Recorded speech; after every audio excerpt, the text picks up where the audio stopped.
And then last but not least, the boys. The boys in blue and white going up against the Pony Express, man. This is monumental. Obviously, it feels more monumental for us. This is our blood. These are our guys. Defensively, they have 40 total sacks. I think it's tied 4th overall in the country. We got to run the football, possess the football, stay on schedule. It's got to be one of those situations where we put SMU in a hole. They're playing catch up. Subsequently, that puts SMU in a position where they have to become one-dimensional. Yep. One-dimensional being throwing the football mostly. Plays into what I think the strength of our defense is, which is our front end and our back end, right? And they work hand in hand. We possess the football, force them to become one-dimensional, score points in the red zone, make them chase points. That plays right into our defense's hands, and then it's a big weave from there. Game plays out like that, to your point. I think we cover, win by 10, 13 points, something like that. We're happy as hell rolling into a Boise State game. Quarterback sneak right side, touchdown, Penn State!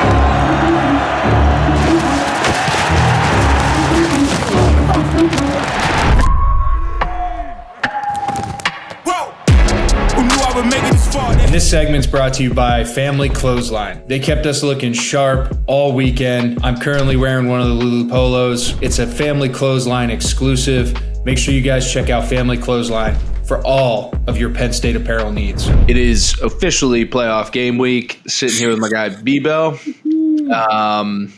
We're here, brother. We've been talking about this for a minute. We've been talking about the expansion of the playoffs, the potential of this season. And we got T-minus, 3, 4, 5 days? Something like that? Man. Shoot, that opening statement, like you said, playoff football in Beaver Stadium sounds spectacular is what it sounds. But, wasn't quite sure when we'd get to this point. But here we are. History will be made this upcoming Saturday. I saw the snow. They're plowing snow and everything. So we'll be a winter wonderland. A little dusting already? Yeah. But no, man, I'm doing good. Got you back in the States. Yeah. Nice little tan, little sun. Had a little sun, no sunscreen. Which probably is maybe smart, maybe not smart. I don't know. I got fried a little bit. Good winter coat color. Always works. But vacation was good. But I'm excited to be back, settled in for the holidays here. We all know how that goes. So, yeah. But before we dive into this, always got to thank our sponsors. We got Wise Markets, Family Clothesline, Hidden Still. All these folks have done a great job for us. Make sure you guys are getting on that blue white bourbon when you can. Make sure you guys are checking out Family Clothesline as we got the Lion's Den being shot in there weekly. And Wise Markets, they've been great for us all year. You guys seen a bunch of content on our channels from them. So make sure when you guys are checking stuff out, probably for this tailgate here this Saturday, maybe go check at Wise Markets, see what they got for you. Now, with that being said, I think it's time to talk about this. We hit it on a little bit last week. We talked about how we want to do a little bit more of a deep dive. I'm sure you did some research. I did a little bit myself on SMU because, just being quite frank, I did not spend a ton of time watching the ACC at all this year. No. Wasn't definitely top 10 on my to-do list. But they ended up putting some good stuff together all year, listening from afar. And then, obviously, the performance they had against Clemson in the ACC championship game, although they came up short, they got buried in a hole early and fought back, proved to be enough for the committee to put them in. And then it just so happened, like we talked about, that Penn State fell into a pretty quick and easy bracket here, relatively speaking, if they're able to take care of what they're supposed to be taking care of, opening up 8.5-point favorites to SMU. B, do you want to start with SMU, or do you want to talk kind of like broad bracket? We can stay broad, and we'll get into SMU in this matchup in a second. Let's do that. Well, we got Clemson and Texas. Yeah, the winner of that game, Battle of the Orange. with Texas hosting, goes on to play Arizona State. We got Tennessee at Ohio State in the shoe. That may be the primetime game of week 1. And the winner goes on to play Oregon. Could get a potential another Big Ten matchup. That was a barn burner this year. Yeah. And then we have Indiana and Notre Dame with the winner going on to take Georgia. Yeah. I'm not sleeping on that game either. I'm glad that's Friday night as well. That'll be a good Friday game to tune into. Battle of the Indianas, of the Hoosiers. Yeah. Kicking it off with Clemson, Texas, man. That one, I think we could get surprised. We can get surprised by Clemson. They kind of fell off the map beginning of the season. Dabo and them boys kept chipping away, found themselves right where they needed to be. And I think they're hitting a good stride right now. Where Texas, I'm not saying they struggled, but I guess it depends how you bounce off the loss in the SEC championship. Penn State similar coming off a loss, but where, our expectations were maybe a little higher than expected. So that'll be interesting to watch. Quinn Ewers got to be healthy. There's been talk about him and Arch and what goes on past this next season. Hopefully it doesn't deter too much of what's going on right now, but we know how those distractions may or may not pop up. I don't know, but I think Sark will have those boys ready nonetheless. Yeah, I think Sark will too. I'll tell you what, Texas was kind of my sleeper all year. I thought the first half of the year they were clearly the number 1 team in the country. You can't seem to get over the Georgia hurdle this year, which is interesting. Georgia's still Georgia. I'll give them. Yeah, Georgia's still Georgia, but Georgia's also struggled. They don't have as dynamic playmakers on the outside as they've had. Defensively, there's not a bunch of pop guys that are playing really well, but it's hard, I guess, to compare them to what they've had the past few years, where like 7 of their 11 starters all got drafted in the first 4 rounds. But I think this Texas team has the ability and propensity to turn on. They got the playmakers on the outside. I think they have a good enough offensive line. And yeah, you're right. Quinn, since he's been banged up, he's shown some things, but he's also now shown me a few things where I'm like, what is he like? A guy like that played as much ball as he had. He's still making some of those stupid mistakes.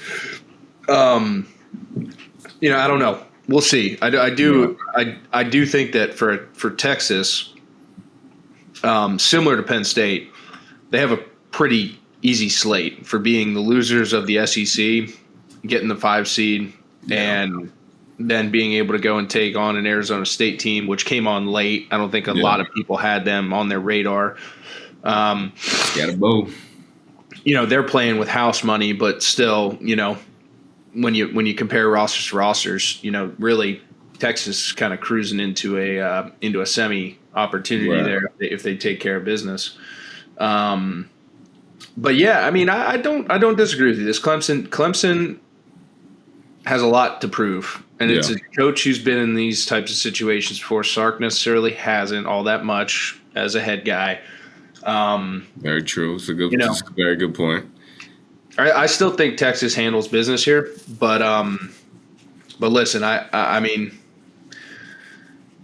guess you're right. Cade Klubnik's been playing really well too. Yes, after that opener week 1 against Georgia, has just played pretty good football too. Yeah. Do we have the what's the spread for that game? I don't know what the spread is. Let me look at that. What do they have Texas favored by for? Yeah. Just curious. See what Vegas thinks, how close that game may or may not be. Yeah, we'll see. Texas is an 11.5-point favorite. Yeah. And like you said, per roster, I understand where that's coming from, but I don't think it'll be 11. I think that'll be the game that'll be tighter, maybe more around the 6-7. I think for whatever reason, to your point, Klubnik's been playing well. Dabo's been in these situations. Clemson will be ready to play, disregarding roster and talent levels, however you may want to compare that. I think they'll be ready. So definitely going to look out for that game. That should be fun to watch. And then moving on to, like we said, probably the biggest primetime-esque game, Tennessee Vols, Ohio State Buckeyes. Talk about firepower. That one, I think I got to go with SEC ball in Tennessee. I'll tell you what, Tennessee's got a defensive front that is really scary. Mm-hmm. If Ohio State can't run the football, Yep. Force Will Howard to beat you. I like those odds for Tennessee. they're going to be in trouble. Yeah. And you want to talk about a collapse with Ryan Day? Ooh, boy. Yeah. Yeah. Yeah, that wouldn't bode well for the Day fans. He's already catching a lot of heat, obviously, after their last bout a few weeks ago, rivalry week. A part of me likes Ryan Day, so I'm like, hey, he's still a good coach. Watch, he'll still have success, so get off his back. But if he doesn't. No, I mean, listen, we can't argue with the fact that he's had success, but I think everyone can't be numb to the fact that the expectation when you go to Ohio State is to beat Michigan. And if you beat Michigan, then you're probably beating everybody else. That's the thought process. That's the standard. And then subsequently when he took over, Ohio State's on like a 10-game win streak against Michigan or something stupid like that. So, 1 was bad, 2 was bad, 3 was really bad. You can't, you're not going to be able to get away with that for much longer, no matter what your record is. And subsequently, on the flip side, you're kind of leaning on the fact that, well, we still got the playoffs. Well, Tennessee you still got the playoffs, but you got a really tough Tennessee team coming to your house, and then if you win, you get rewarded by having to go play Dan Lanning and the Oregon Ducks again. Yeah. Which we'll see how that shakes out. And I like Tennessee just being a team that I don't think anyone's talking about. Had a good season. Got tripped up a few times, but people are talking about Ohio State and Ryan Day conversation. We're talking about Texas and Ewers, obviously Penn State and their path. I haven't heard anyone really truly speak about the path for Tennessee and what they can really do. And you talk about roster for roster, they match up with anyone. Yeah, no Young doubt. QB, I'll give it that. But roster for roster, you talk about defensive front seven, good defense late in the year, that always bodes well. So you got to keep an eye out for the Vols. I'm going to roll with them on this game, taking out the Buckeyes. All right. Well, I'm going to disagree with you, and I think what you said was the quarterback being the differentiating factor here. Yeah. I know Will Howard hasn't necessarily played stellar in big games like this, but when you got a young kid, Jim Knowles on the other side of the coin there, Ohio State's DC, kind of a exotic when he wants to get there, risk it for the biscuit type of guy. I think the kid makes two bad mistakes that cost Tennessee the game. I can see That's that. what I think is going to happen. Yep. Ohio State defense still no slouch. They're front seven. Talk about Tennessee's front seven. Got to talk about Ohio State's front seven. Yeah. You saw that Michigan game. They dang near won that themselves. So I think Ohio State's back in the corner. Yeah.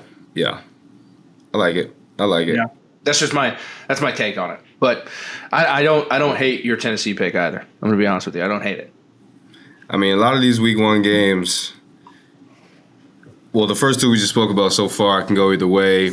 I think, where do you want to go? Indiana, Notre Dame. I'm probably most excited about this one. Yeah. Personally. I'm not mad at that. I want to see if Indiana's for real. True. I mean, they didn't have the best showing against Ohio State, so part of me is already like, I already know what they're about.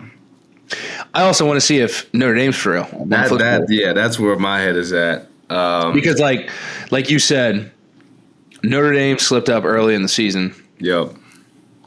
Indiana slipped up late. Right.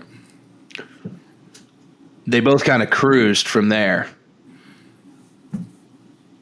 Yeah.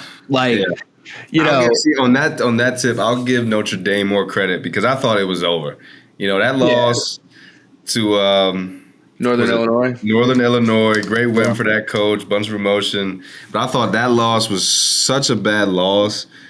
After a good start to the season, I thought they were done for. And give credit where it's due. Coach got those guys bounced back, and they've been cruising, but I'd say they've handled their business, done what they've had to do. So I give them credit for that. And I'm not sure. Great running back. Yeah, Love is good. I'm just not sure Indiana is the true test. I think they may. I would not be surprised if they handle Indiana the right way. I don't know. I think I'm sold on Indiana. After that late loss, how they lost to Ohio State, I think I'm sold. It was tight for 2 quarters, and then once they started leaning on them, Ohio State started leaning on them. No, you're No, I a agree with guy? you. No, I agree with you. I'm listening. I'm not seeing the Rourke kids sling it all over the. I think that's the way they'd have to win. They'd have to sling it all over the field. He'd have to be Heisman-esque performance, and I don't see that Notre Dame defense giving up like that. Offense will start leaning on those guys with the running back love, and I think that's how I see that going down.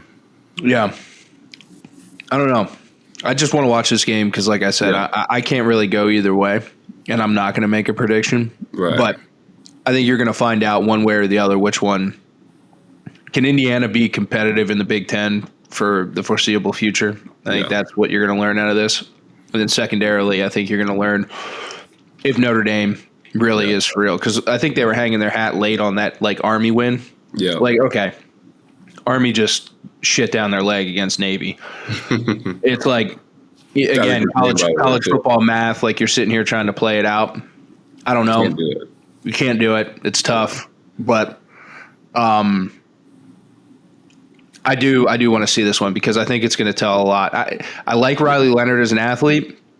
I think he's got a lot of tools and intangibles. I'm not quite sold on him 100% as a play the position quarterback.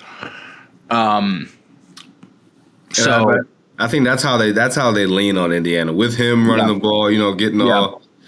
Getting all 11. They might out physical the shit out of him, which that's tough. It's tough to handle. But to your point, I think if Indiana can muster up some stuff on the offensive side, a couple weeks of game plan here. Yeah, but to your point, if Indiana does topple the Golden Domers, I think they're a scary team to see down this stretch.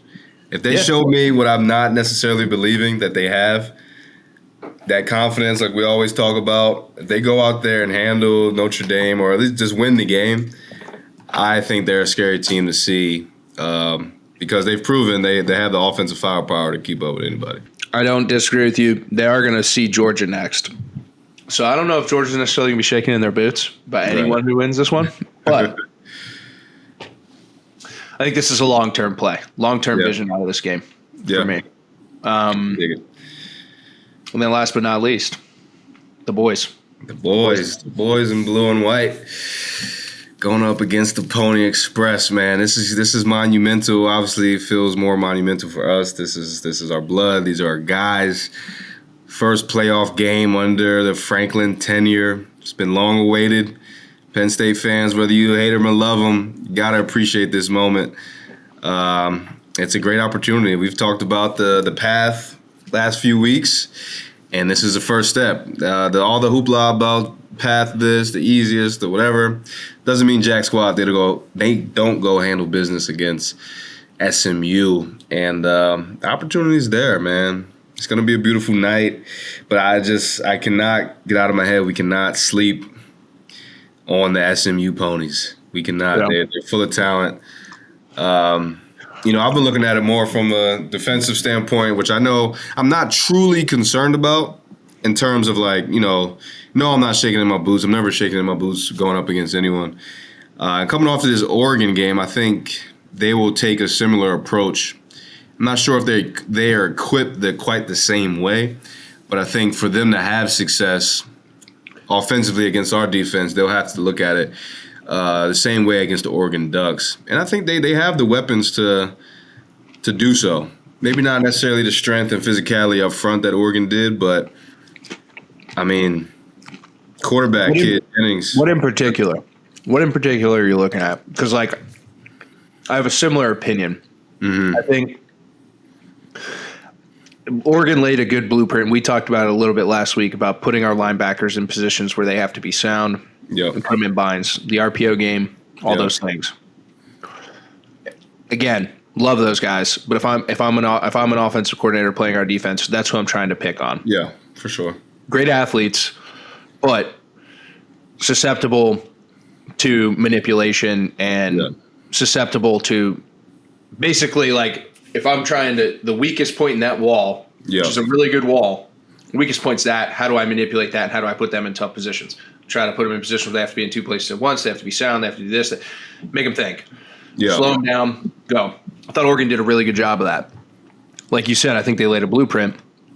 I think this team, to your point, this SMU team, great quarterback, Yo. Both a great athlete and can throw it a little bit. Yeah, that part does give me most concern, probably out of everything. Yeah. Yeah. So, like, I guess what specifically – no, I went on a little rant there. What specifically scares you about that? That's perfect. I mean, you hit the nail on the head. That will be the similar approach. Now, where my confidence comes is in our defensive front, including those linebackers, mainly our D-line and our edge guys and our interior, to where I don't quite think they'll be able to necessarily bully us to the point Oregon did on some of those runs. Yeah. And when those runs get going, like we saw in the Big Ten Championship, that RPO game makes it even tougher on the linebackers, like you speak of, because you're shooting down, filling gaps, and boom, pop, slant right behind you. So that'll be the first step. It's always up front for me, man. The big boys up front have to win that matchup. We can minimize their traditional run game and not let the RPO game become much of a factor or that detrimental to our linebackers. I think that's got to be step number one. And then it just comes, like you said, this Jennings kid at quarterback, not only can he sling it, but he's an athlete. So we can be sound and stopping the run, but in this RPO, triple option, when he keeps the ball, we got to be sound. And that's mainly on the linebackers, edge guys. We've got to be right there in position to track them down. Then we got to rally to the ball, hustle to the ball, all that, enthusiastic stuff that has to be, non-negotiable. Which first playoff game, I'm not even thinking that the boys won't be teed up, so not worried about that. But, the QB and his feet, and then the receivers, man. Once again, back to the Oregon kind of blueprint. They've got some guys who can win some one-on-ones, I believe. So that's, not much cause for concern. I always have confidence in our DB. But in the last two showings, Maryland, Oregon, if you've got an athlete on the outside that can win, you give him chances, he'll win. He'll win a good amount of those or a decent amount. So that, I think, once again, to that Oregon blueprint is brings the most concern. The ball in the QB's hands at any moment is gonna be daunting. But I think our D-line, Abdul and the boys can rally and just get after them all game because they're going to keep fighting. That's been the main thing with these guys all season. They've been in tough games. The Clemson game, although they came up short, they were down 17, dang near 21 points. So even when we corralled his QB and his running back early, we got to keep coming all game. They're going to keep throwing haymakers, keep throwing jabs. They're going to give their guys one-on-one chances on the outside. So when the plays are there, we got to make them. We got to keep making them. And I think obviously we're going to have to score points. And I'll let you go into the offense, but I'm not sure if I like this game being a tight one. I think if we're not able to, score at the rate we were against Oregon, I'm not saying I lose confidence in the win, but obviously I'm more confident in us taking care of business if our offense is clicking the way we just saw. Yeah. Yeah, I mean, listen, they have 40 total sacks. I think it's tied fourth overall in the country. So they definitely got a great pass rush. They got athletes. I think you kind of laid it out, and I'm gonna bring it back to I think what the full picture of this game should be, right? Yeah. And I think offensively we have to rely on what we were able to do last week, run the football. We got to run the football, possess the football, stay on schedule. We're able to do that. This isn't like rocket math, by the way, guys. This is a pretty simple recipe when you're looking at the way this football team's built. We got to do that, and then we have to score touchdowns in the red zone. Yeah. Minimize field goals. I think we have to get up early too. I think to your point, it's got to be one of those situations where we put SMU in a hole. Yeah. They're playing catch up, and this is where the complementary football conversation comes in, right? We're able to run the football, possess the football, make some plays, splash plays in the passing game, score touchdowns in the red zone. That puts them in a hole, right? Yeah. Subsequently, that puts SMU in a position where they have to become one-dimensional. Yeah. One-dimensional being throwing the football mostly, which to your point alleviates the pressure of the RPO game because they're not really going to lean into the run game by nature. They're going to have to kind of force that upon themselves. Straight drop back. So, and that's kind of tough as a coordinator when you're chasing points and you're like, it's early. It's the second quarter, early in the third quarter, and I'm chasing points. You kind of start to abandon that run game. What that does, the line comes alive. Abdul and the boys. That's exactly. It plays into what I think the strength of our defense is, which is our front end and our back end, right? And they work hand in hand. if your front end's getting a lot of pressure, it creates opportunities for your back end, which is usually sticky in the early parts of the routes, right? Yeah. So they don't have to cover as hard as long. They just have to cover hard early because they know that the rush is going to get to them. It's going to create opportunities for them. And then subsequently on the back end, they're also more confident because they're going to hold it longer. So the front is thinking, well, I got a little bit more time to get to this quarterback because my back end is going to hold up. That's where I get this whole thing of like complementary football, the way the game's played and what ultimately how it plays out. That's like the best picture I could paint, right? Yeah. We possess the football, force them to become one-dimensional, score points in the red zone, make them chase points. That plays right into our defense's hands, and then it's a big weave from there.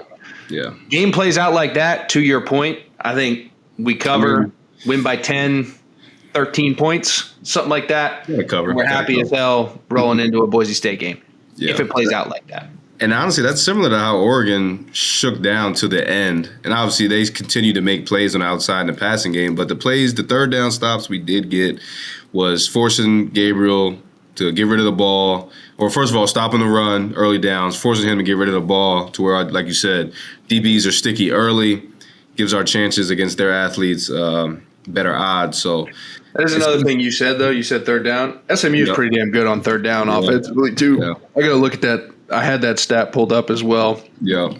I think they're almost at like 47%. Oh, yeah. Which when you think about it, too, when you watch us, what frustrates us the most, it seems to be those teams that we can't get off the field. Even going back, think about even going back to the USC game, right? Yeah. Early in that USC game, we were frustrated because we would do some really good things. When we got them to third down, they wouldn't convert, but they'd get us points early in on first and second down.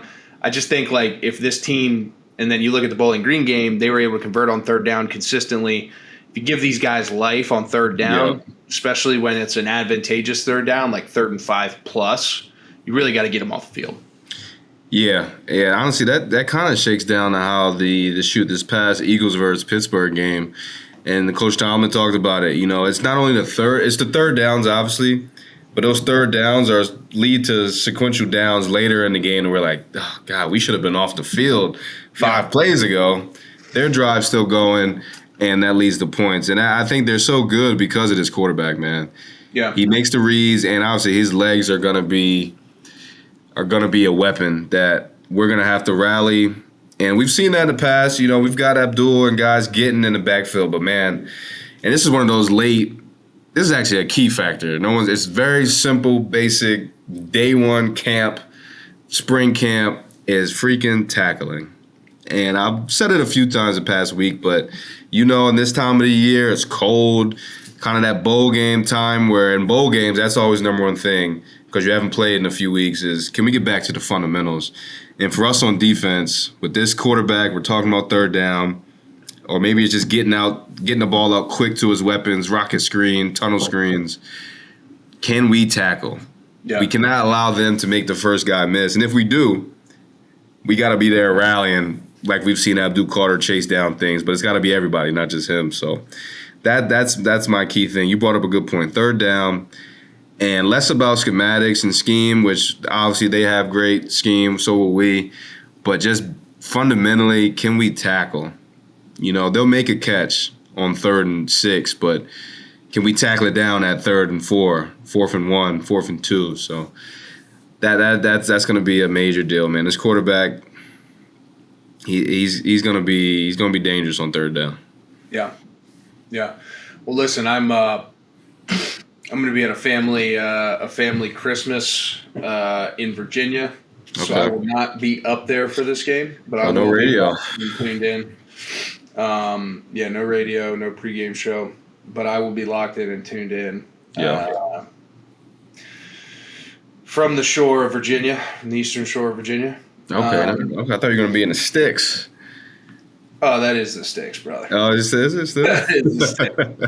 That is the sticks. It's not the home sticks. It's a different kind of sticks. Yeah, okay. Yeah, man. Noon kickoff. I get people wanted the night out game and such, but we just got to be appreciative of what we got. Playoff game at home, Winter Wonderland. I'm not mad at a noon kickoff. It actually gives me a chance to really catch this game. I'll be in Baltimore getting ready for the Steelers-Pittsburgh game, but I'll have it tuned in. I'm excited, man. The boys have a prime opportunity. Coach Franklin will have these guys right. Drew and the boys, we saw Drew's coming back senior year. He announced that's a big deal. I think everything he said, I believe as well. I think he could use that. The team damn sure could use it.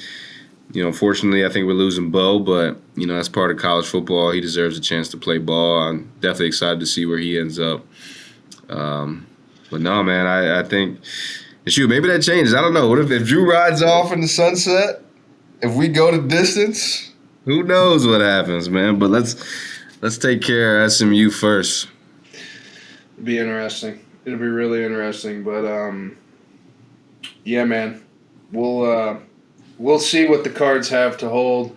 You mentioned a bunch of really cool stuff. I'm sure we're going to dive into some of this stuff here later on this week in some capacity, whether it be shorts or something like that. But wanted to make sure we kept this one short and sweet. Yeah. B had a long weekend of work and now week of work. I'm getting settled back in, so I'm not going to complain too much. But make sure this is nice and easy for you guys to listen to on your commute to work or whatever.